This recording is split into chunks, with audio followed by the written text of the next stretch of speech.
Corruption, warlords, terrorist cells, and the specter of civil war all threaten efforts to stabilize Afghanistan in the wake of the 2014 U.S. military drawdown. In her new book, Aspiration and Ambivalence, fellow Vanda Felbab-Brown examines the country's past, the pitfalls hampering a peaceful transition, and the path forward. In part one of a four-part video series, Felbab-Brown looks at the problems of this war-weary nation. Afghanistan has made certainly progress in some important areas over the past 4 years. The Obama administration put far more resources into Afghanistan than the Bush administration.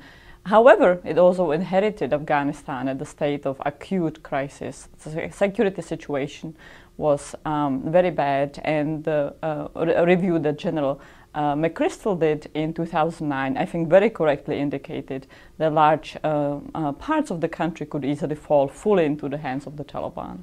So the surge reversed some of that, the military surge reversed some of that. But how robust these reversals are, how robust the improvements in the south of the country, and particularly in Helmand and Kandahar, are, is yet to be seen. And there are very many ominous signs. There is a great deal of instability in Afghanistan that goes beyond simply the Taliban and affiliated insurgency. But critically, one area that has been systematically underemphasized by both the Bush administration and the Obama administration is the state of governance, which many Afghans really believe that they are living in a mafia rule, in an unaccountable, thuggish, exclusionary mafia rule. And it's very hard to imagine how, whatever military progress there can still be, the country could continue with the same political dispensation that it has, unless there is some resurrection of legitimacy and accountability in the country. And fundamentally, that is lacking. Perceptions are very different among Afghans, and the narratives are strikingly different. So particularly the Obama administration, which increased resources far more so than the Bush administration, found it critical to focus on counterterrorism as the key and crucial objective for Afghanistan. And counterterrorism was defined primarily as anti-Al-Qaeda operations. So the objective of going to war was destroying Al-Qaeda safe havens that have entailed either eliminating at some point or at least later on beaten down the Taliban. But both the Bush administration and the Obama administration really never resolved whether counterterrorism also means state building. So both governments were really very leery to use the term, and neither of them did, but they would at some time consider using the term nation building, which in many ways is rather inappropriate, because Afghanistan is a nation. People very much identify as Afghans. There is a sense of nationhood. What is been troubling for the history of Afghanistan is the state and how individuals relate to the state, how state relates to individuals. So the question of state power has been highly contested, but not the question of nationhood, unlike, for example, in Pakistan across the border.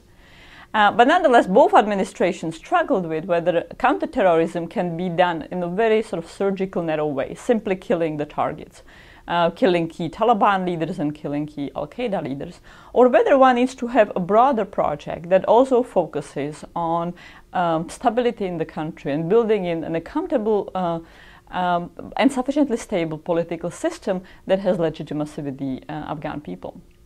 And the constant oscillation has been highly detrimental to how we have conducted our policy.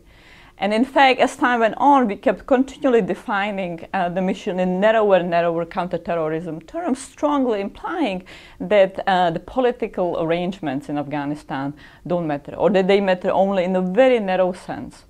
And that kept continually disappointing the Afghan people, because from their perspective, it is the immediate political dispensation, it is the power arrangements that are the dominant concern.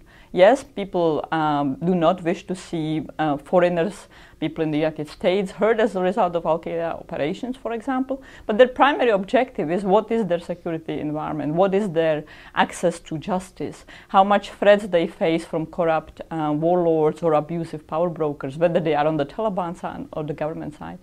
And so by continually talking only about very narrow counterterrorism objectives, anti-Al-Qaeda operations, destroying Al-Qaeda safe havens, which resonated with the US public and Western publics, we kept disappointing the aspirations of the Afghan people, who really wanted to hear that yes, we will make sacrifices on behalf of the foreigners, but we will also get something out of it, and the something being a reasonably accountable government that delivers the necessary services so that people can make their everyday needs, and that has enough accountability so that people have access to justice. Much of the strategy and implementation in Afghanistan since the invasion turned out extremely problematic. There have been a series of mistakes committed both by Washington and the international community, as well as critically by Afghan leadership, Afghan government, associated warlords. And so we steadily got to a point where the insurgency picked up and there is less and less stability. You will hear certainly US government officials and military officers, ISAF military officers, often arguing and providing evidence that the smooth transition is still possible and the stability can still be achieved. I think that it is a hope at this point rather than any degree of certainty. I would not even give the chances at 50%, but there are still possibilities that can still be done. And certainly, instability is not uniform. Even if there is instability, that does not necessarily mean full-blown civil war. It doesn't mean full-blown civil war in every single place. What I am highly skeptical, however, is that there can be any sort of stability if we either rush out very quickly, if we abandon the project and decide that it's time to withdraw whatever military resources we have left very quickly, very rapidly. I think that's a prescription for failure and really for encouraging a breakup of the country into a meltdown, into civil war. But equally, simply the military project is not sufficient.